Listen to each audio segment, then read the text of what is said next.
Fica aqui mais um pouquinho, que nós vamos falar de economia agora. A gente fala do setor automotivo. Segundo dados da Associação das Concessionárias, a FenaBrave, as vendas de veículos cresceram na casa de 11% no primeiro semestre deste ano.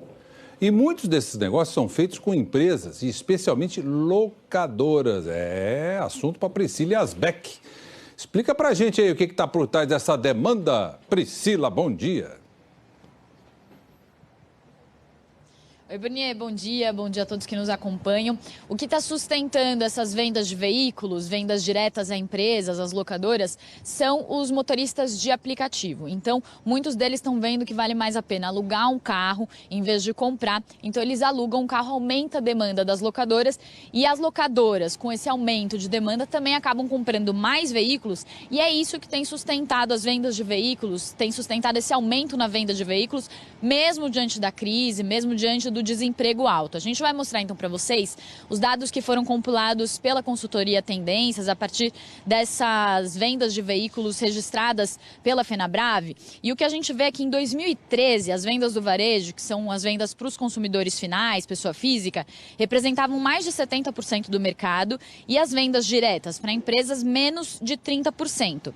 Só que aí durante a crise as vendas de varejo para o consumidor final foram perdendo participação e agora estão quase se equiparando as vendas diretas, que são as vendas para as empresas. Então, esse último dado que a gente vê aí nesse gráfico de junho mostra que as vendas para a empresa já são quase metade do volume total e esse é o maior percentual dos últimos 16 anos, o maior percentual de vendas diretas para empresas dos últimos 16 anos, que é desde o começo dessa série histórica, que começou em 2003. A gente vai mostrar também uma segunda tela, que aí justifica esse dado sobre as locadoras sustentando as vendas de automóveis, porque a gente vê que então as vendas para as locadoras aumentaram sua participação no mercado de veículos. Em 2016, por exemplo, elas representavam 11% dos emplacamentos. Em 2018, já chegaram a 19%. A gente conversou com a Associação Brasileira de Locação de Veículos, esses dados são dessa associação, e eles falaram que as vendas diretas, cerca de 50% das vendas diretas do mercado, são para as locadoras e como a gente viu no quadro anterior,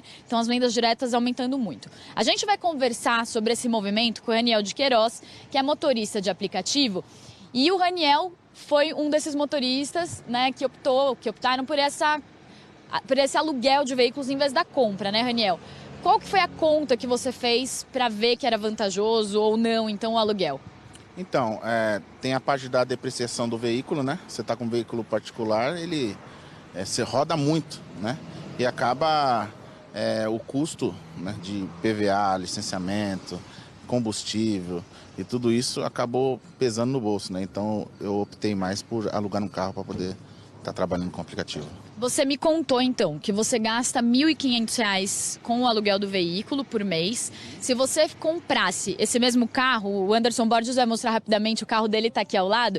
Se você fosse comprar esse mesmo carro e gastar com manutenção e PVA, quanto que você gastaria?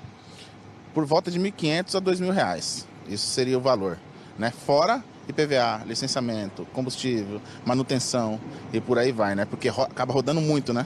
Um motorista de aplicativo aí por mês aí gera em torno assim de uns 5.000 quilômetros a 6.000 quilômetros rodando por mês, né, com o carro. Quanto que você tira no fim do mês? Em torno de R$ 4.500, R$ 5.000 por volta disso, aí com os custos, com as coisas, as despesas, né? Acaba sobrando uns R$ 2.000 aí. Sobra uns R$ 2.000 para você viver. E o teu plano, então, daqui para frente, você estava me contando, é voltar a cursar uma faculdade, né? Você fez direito durante um tempo, é fazer tecnologia, porque apesar de estar te ajudando nesse momento difícil, você perdeu o emprego há 3 anos, não é o teu objetivo, né? Não, não é meu objetivo, é mais uma coisa paulatina mesmo, entendeu? Eu fiz 4 anos de direito, aí não consegui terminar e estou voltando agora para a área de TI. Na área de tecnologia? Isso, exatamente, área de tecnologia. Em agosto agora estou voltando para a faculdade. Legal, Raniel, boa sorte aí na sua faculdade, nos estudos. Então, Raniel, a história do Raniel, assim, só como a gente fala muito de números, só para deixar claro. Então, assim, ele gasta R$ 1.500 com aluguel se ele mantivesse o veículo, se fosse um veículo dele. Com as parcelas do financiamento, juros do financiamento e PVA, ele gastaria mais de R$ 2.000 mais ou menos por mês. Então, para ele, compensou o aluguel. E aí, por isso que a gente vê, então, esses aluguéis de veículos sustentando as vendas do mercado automotivo. Volto com você. Muito bem, Priscila, é isso mesmo. E olha, o Raniel está no caminho certo, viu? Ele enxergou bem, vai fazer TI, porque é a profissão do futuro mesmo, do presente e do futuro, é isso aí. Obrigado, viu, Priscila? Bom, e para falar sobre economia, eu recebo aqui mais uma vez o Carlos Honorato, economista. Tudo bem, Honorato? Tudo bem, bom dia, Brunet, bom dia. Bom dia. A Júlia está aqui comigo. Ô, Honorato, aconteceu mesmo esse fenômeno. Essas locadoras, elas encontraram um nicho, né? Elas conseguiram lá fazer um preço para o consumidor final que realmente fica mais vantajoso para ele alugar o carro do que ele comprar o carro. Há duas tendências, né? Tem uma tendência dos indivíduos de quererem ter menos despesa com carro, usar métodos alternativos de deslocamento, e há um lado, eu diria até tributário, né? O lado da questão de que essas locadoras descobriram que em algumas cidades do Brasil você paga menos imposto, menos IPVA, menos taxas, e por outro lado, quer dizer, você tem um benefício fiscal na venda. Há uma discussão no Supremo sobre o pagamento de ICMS sobre veículos usados. Então, se você é uma locadora e revende esse carro com menos de um ano, você não paga o ICMS. Essa discussão está em dia. Então, você aproveita aí algum benefício tributário e acaba vendendo esse carro para o consumidor final de uma forma mais barata. E para quem é motorista de aplicativo, na verdade, ele está no leasing, né? Ele paga por mês uma parcela, que é o custo da operação do carro, e depois disso feito, ele troca o carro no final do ano para um carro mais novo, porque é isso que ele precisa. Ter um bom produto para apresentar para o consumidor final dele. A gente estava outro dia aqui, né, Burnier, falando sobre uma pesquisa do metrô que mostra um pouco o perfil, como aumentou o perfil de pessoas com renda um pouco mais baixa, tendo acesso a carro, adquirindo carro, e como aumentou o número de pessoas com a renda mais alta usando o metrô. E aí a conclusão que os especialistas chegam é de políticas públicas um pouco erráticas também. Então, teve um período em que você deu muita isenção para carro, as pessoas adquiriram carro e você construiu linhas de metrô numa região central que acabou favorecendo mais quem mora no centro, portanto, quem tem renda um pouco mais alta também. A sensação que dá é que a velocidade da ação do setor público e do planejamento está atrasada em relação à questão da entrega, né? Do resultado da programação das linhas de metrô, de como que você consegue fazer o deslocamento das pessoas se tornarem melhor. Muito bem. Deixa eu só colocar outro assunto aqui, que é o seguinte: a Receita Federal libera daqui a pouco, às 9 da manhã, as consultas ao segundo lote de restituições do imposto de renda.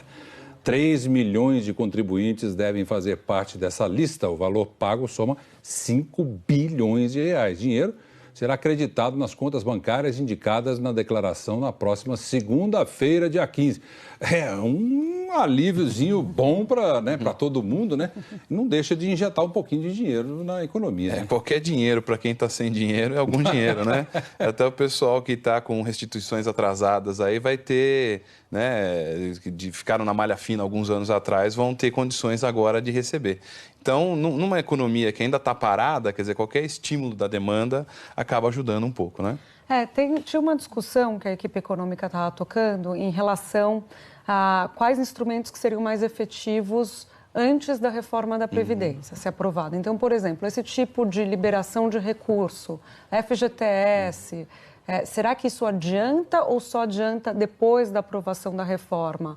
Será que se fizer a reforma antes, você vai jogar esse dinheiro? Se não fizer a reforma antes, você joga esse dinheiro, você tem um boom de consumo, mas depois isso tende a cair. Aí a avaliação deles é que, aprovando a reforma, criando um ambiente favorável, aquela questão da confiança, os investimentos voltando e tudo mais, você consegue fazer esse tipo de medida, de jogar o dinheiro, né, para as pessoas aquecerem e vai tudo na onda. Você concorda com eles?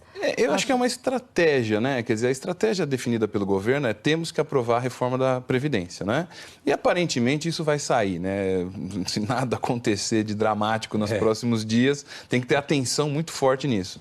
A questão do estímulo ao consumo é fundamental também, né? O que se fez errado nos últimos anos foi de você focar na demanda, no consumo e não gerar oferta. À medida que você cria condições com a reforma da Previdência para investimento, para novas empresas colocarem recursos na economia, você estimular a demanda não é de todo ruim, né? Então, você vai ter algumas liberações aí. O governo também não tem como fazer um grande estímulo monetário, quer dizer, não tem dinheiro disponível no governo para isso. Então, é liberar fundo de garantia, é antecipar alguma restituição, coisa mínima.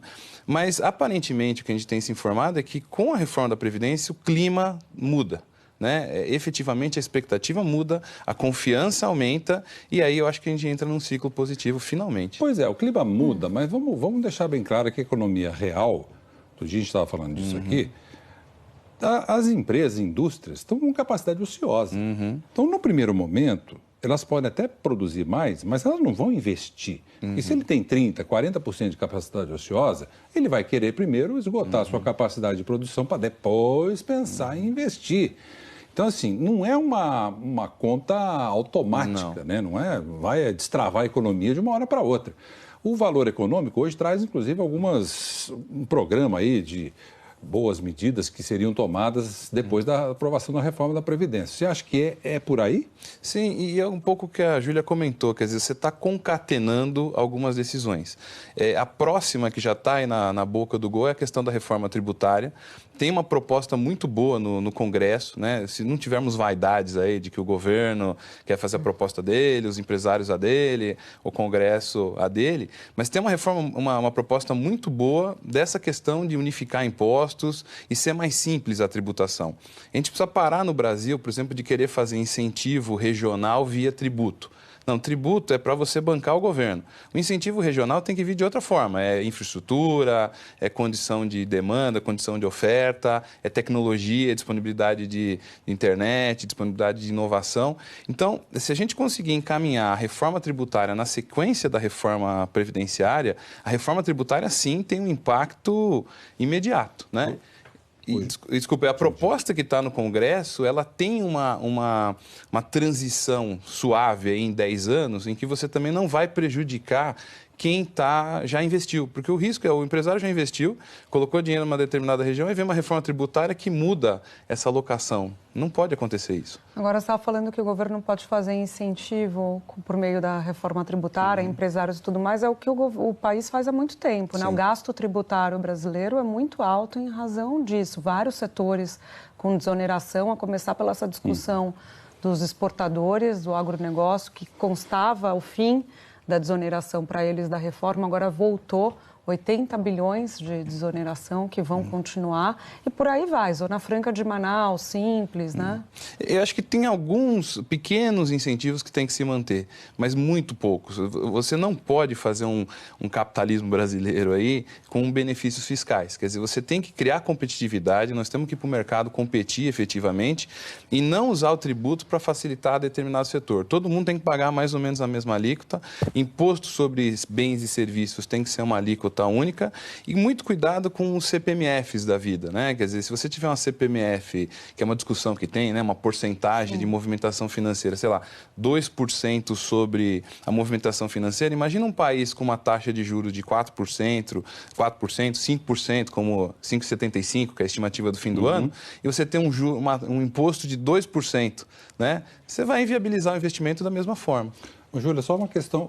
Deve entrar em pauta agora o trabalho do Marcos Sintra, né? O economista que vem desde o começo do governo trabalhando em cima de uma proposta de reforma tributária, não é isso? Tem uma proposta já do Baleia Rossi, que foi, na verdade, uma PEC, vários parlamentares assinaram e ele está relatando. E é aquela do Bernardo Api, que junta os tributos federais e estaduais e municipais em um só. Em um só. O IBS, Só que tem o Marcos Sintra, como você bem lembrou, do lado do governo, também formulando uma proposta do governo. E aí a discussão justamente que o Honorato falou.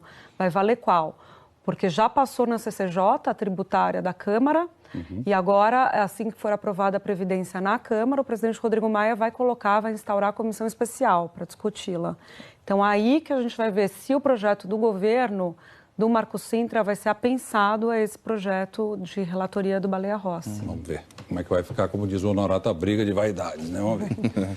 Honorato, obrigado mais uma vez pela sua presença. Eu que agradeço. Bom dia, boa semana para você. Bom dia a todos nós. Obrigado. Obrigado. Gente, na semana passada nós mostramos aqui no Em Ponto a ação